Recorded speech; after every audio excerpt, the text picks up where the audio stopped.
Word of God coming out of Romans 12:1. Um, we're in chapter 7 of No More Excuses by Tony Evans. We just finished up the session last week on um, sifting through the rubble, and which was pretty good. I kind of related back to Nehemiah building a wall and how God wants to rebuild in our lives as men. This morning, the topic is no more half stepping. I believe at the end of the day, God's really looking for men to show up with more dedication, more commitment, with more effort, right? Um, I was in a conference, virtual conference this past weekend, and Tim Tebow was talking. He used to play for the New England Patriots, Florida Gators as a quarterback. Pretty phenomenal quarterback in his prime at Florida. At the University of Florida. Went to the NFL, played for a few teams. I believe he even played for the Denver Broncos, if I'm not mistaken. And um, his career kind of plateaued. It didn't go too much further, right? But nonetheless, he shared this story, which was pretty interesting. And it was the mere fact that he knew he wasn't the most talented. But when he came to the Florida Gators, his coach, when he first got there, was going over his highlight film. And every video that Tim Tebow, that the coach showed Tim Tebow was bad play, a play where maybe he threw an interception, maybe a play that he made a bad decision and tossing the ball, you know. And he said this went on for about 30, 40 minutes that the coach just kept showing him the bad plays. But at the end, he realized what was being asked of him.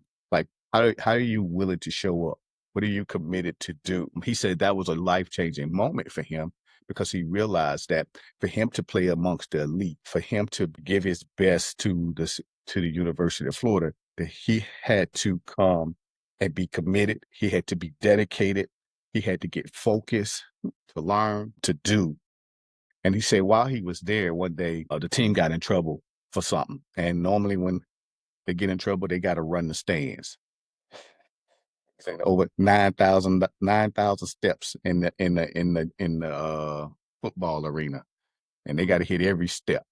And so this particular day, uh, they running the stadium.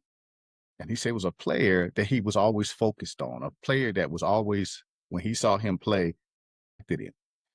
However, he realized that the player wasn't always giving his best. And during the run, he's running past the player and he asked the player, "You're like, oh, come on, run with me." And the player was like, "No, I'm good. I'm gonna just hang back here in the back and I'm gonna run with the big dudes."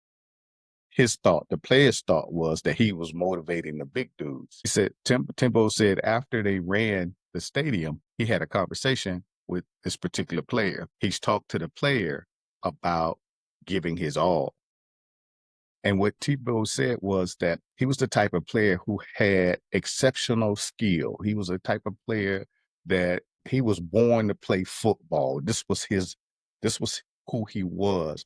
However, he didn't have the drive. He didn't have the commitment.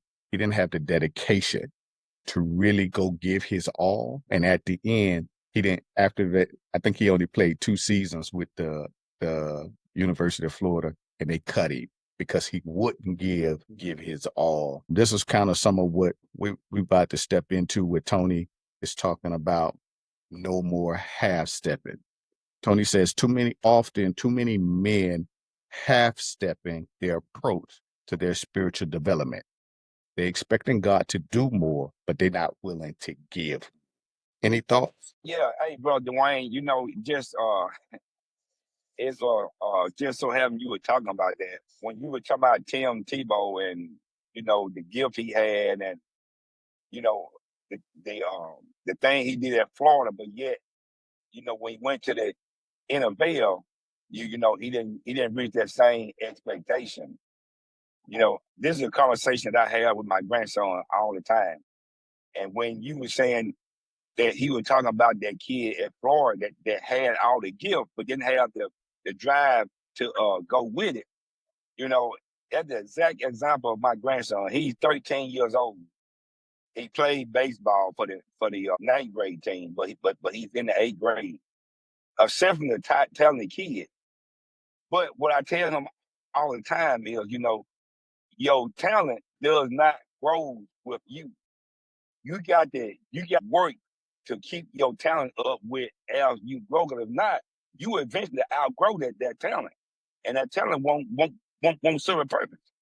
And I tell him, I said, son, I say you are very gifted, but the only problem that you have that is dangerous to your success is you don't have a drive. You're lazy. You thinking that you can go out there and do everything you need to do and practice, but then don't come home and work on those things that you didn't do right and practice on your own. And I think a lot of that carry over to our own personal life.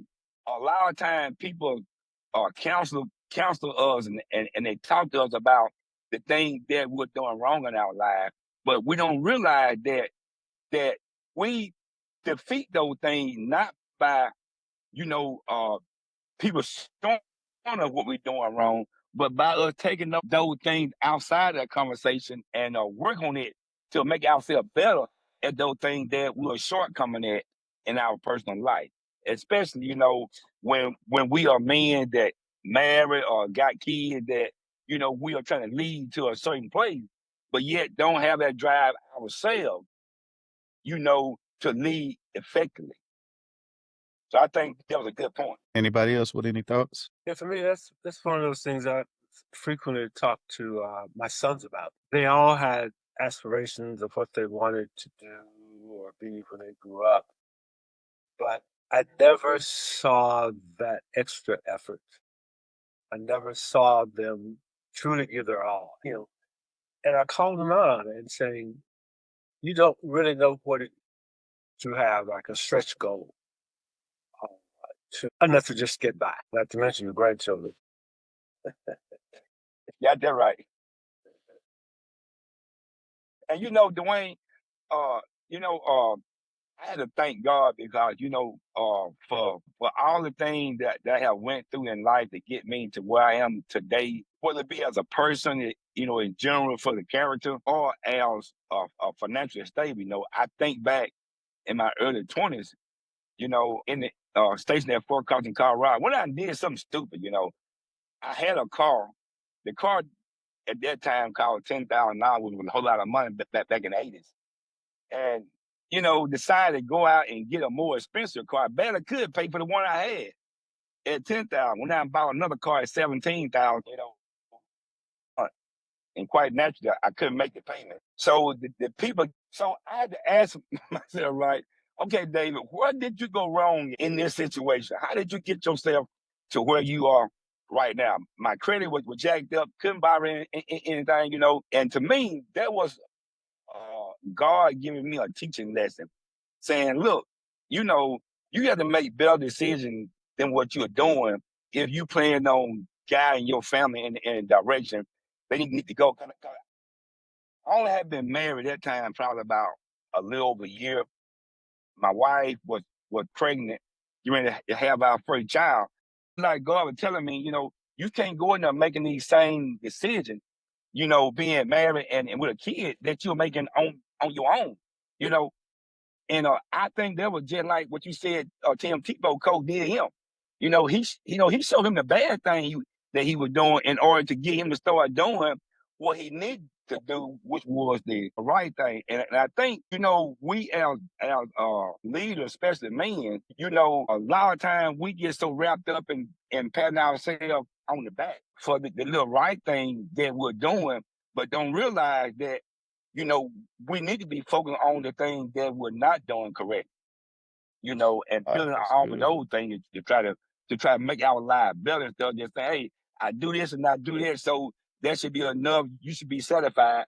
Yeah, they should be certified, but the question is, should you be certified with you doing just those few right things when you still got some more things you need to be working on? Bro, That's Dwayne, I know you want to move on. I just want to add this little short thing in here. Take your time with it. Take your time with it. Yes, sir. I always tell, like especially young guys that I'm mentoring and whatnot, and we have this common saying, what got you here won't get you there. Again, when you relate this back to like sports, I was just talking to a young man that I talk to all the time in mentoring and whatnot, and he was the bee's knees in high school. Like he was the it factor. And now that he's at the collegiate level playing football, he's just another player, not the star athlete. And Tim Tebow, same situation. Like you were it in college and you got to NFL and those skills didn't transfer the same. But it doesn't matter where you're at in life. I like the way Brother Larry said it. Where's your stretch goal at? Where are you putting pressure on your life to show that you are going to continually get better? Where are you going to show the growth at? Too many of us try to ride on the success of our past and try to create new success. And I think that again, just going back to that, what got you here is not going to get you there. So if you're comfortable where you're at, then dwell in it. But if you want to keep constantly getting better, you want to constantly keep growing, you have to change the goals. You have to have those stretch goals to get you to that next level. Man, that's so rich, and I love it. Everybody's statement so rich. But Carter, I think you summed it up right there with that. I think too often we passive about where we are. I recently sat with a group of men in the training, and these are all veterans. They were all veterans. They came in, and the only thing they could talk about was their glory days on active duty. I'm a vet. I've served 20 years. You know, I got to admit, though, when I come into a room of veterans, the last thing I'm talking about is my past. I'm not talking about where I've been stationed, where I've been, what I've done, all my glory years.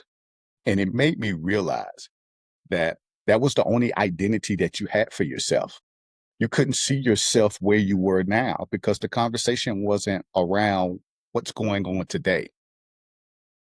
How am I winning? Or better yet, to Pastor Davis' point, what's some of my challenges? What I need some help in, so I can go a little further in life. And to your point, Galton, I guess if you're comfortable with the success that you had in the past where you stay there, here's the problem. I can't work with you. I can't work with you because what happens is it's easy for people to pull you down to their level, but it takes much more effort to pull people up. And if you want to go up, if you want more of what God got for you, that means you're gonna have to lean in it a little bit. And as I pull, you push. You know what I'm saying? But Yeah. we can't sit on the porch and talk about all the glory years. What's happening? I think men got too many problems today that we don't want to focus on. We want to shove on under the rug. Matter of fact, I love what you said, Pastor David, and that was that we need to focus on what we doing wrong. We might need to go back and instead of glorifying them old years, we should probably use them as game footage Right. and see what were some of the shortcomings I had then and how are they showing up today?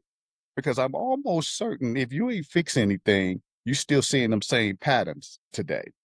To Tebow's point, he said something that was pretty phenomenal. I think a lot of people say, and I was one of them, who said Tebow just didn't match up when he got to the NFL. He was great at college, but NFL was another beast for him. What I didn't realize was that when he got drafted, he got drafted to play under Tom Brady, right? And here's what he said Coach Belichick asked him. He said, I know you had a great run, but I need you to dial back. I need you to play your role. I need you to be a support, you know? And Tebow had an offer for over $1 million to do a commercial, a 30-second commercial. And before he took the offer, he went to go talk to Coach Belichick. Say, hey, I got this opportunity. I know we had this conversation. I want to support the team. I want to give my best effort. He said, do you mind if I, take this opportunity? And Coach Belichick told him, Tim, I really wish you would turn it down. And Tebow turned down the offer because he wanted to be a support. He wanted to be a team player. He wanted to show up as his best self. to turn around. Ready? Man said 4 days later, they cut it. 4 days later. Yeah. And when I heard this, I was like, whoa. So I want you to think about this for a second. Romans 12:1 says this. I urge you, brethren, by the mercies of God, to present your bodies a living and holy sacrifice. I want that to breathe for a second. I'm going to read it again.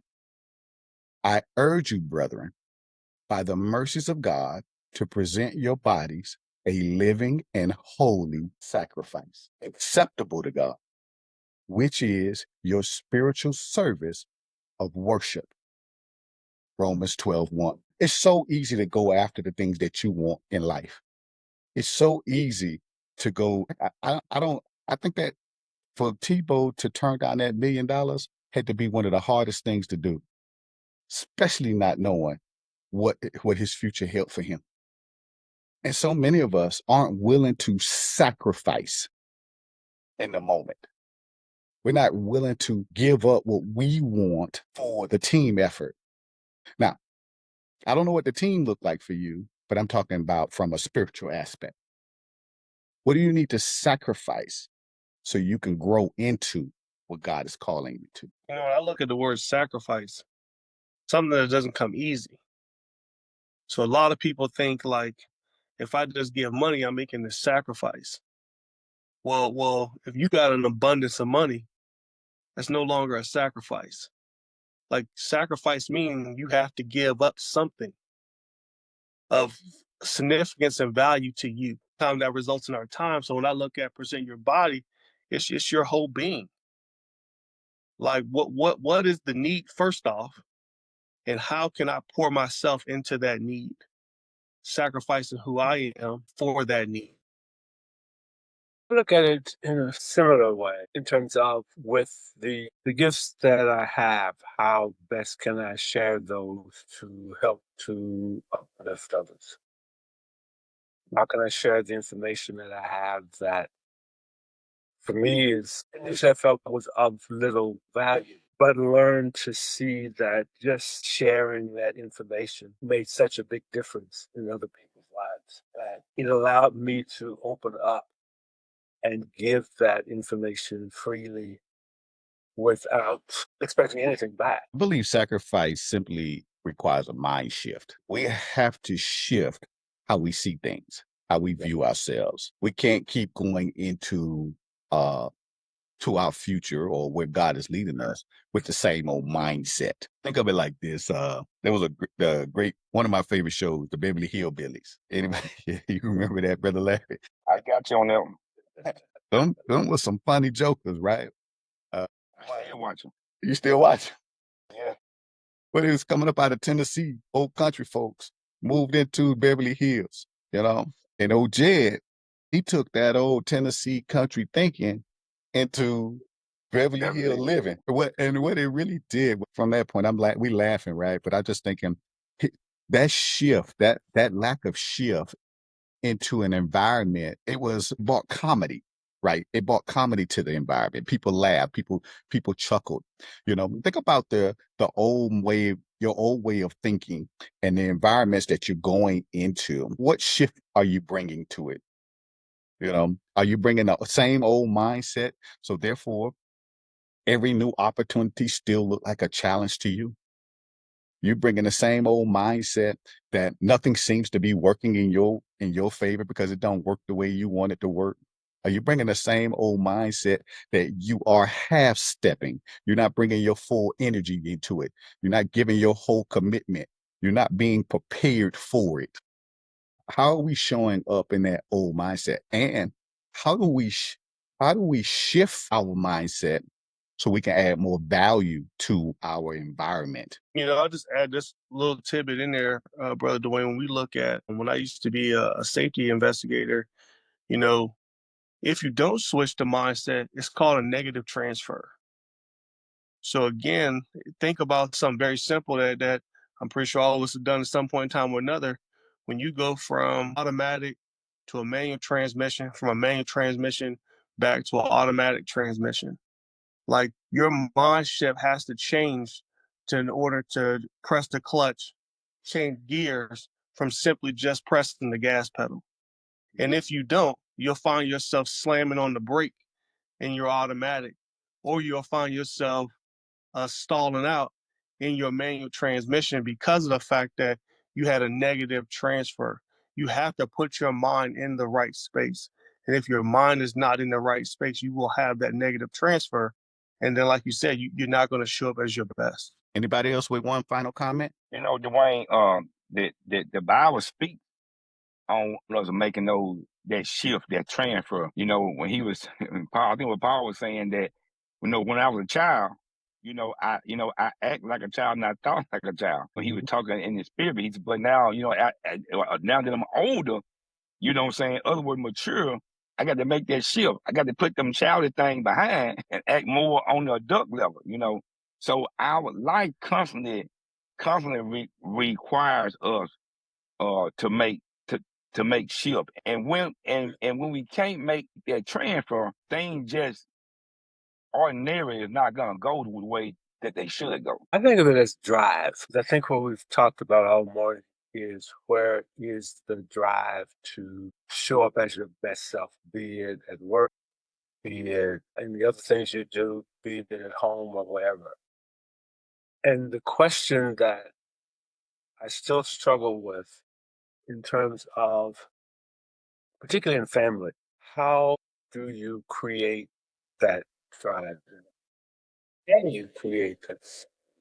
Or how do you stimulate that drive? Good, good. How do we create that drive and how do we stimulate it? Real good questions. All right. Well, that's it. Says the clock on the wall. Listen, I'm gonna close us out in prayer. Give you guys a few little minutes, some time back.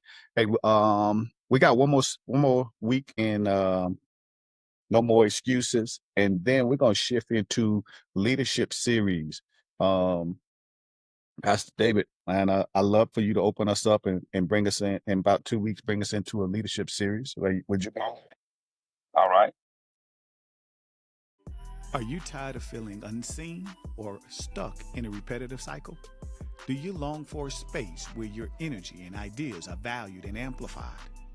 The Men of Vision Mentorship Community is built for your need to connect, share, and grow with others who understand your need for interaction and connection. We have monthly mastermind sessions led by experienced coaches. You'll gain strategies to thrive personally and professionally. We have weekly accountability calls where you can stay on track with your goals while building relationships. Get access to our personal performance profile. Learn how to use your strengths to overcome challenges and embrace opportunities.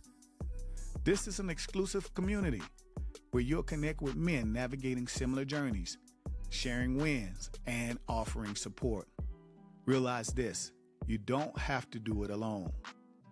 Get the tools to gain clarity and direction, a proven roadmap to a happier and healthier lifestyle, and a network of motivated, like-minded men ready to support you.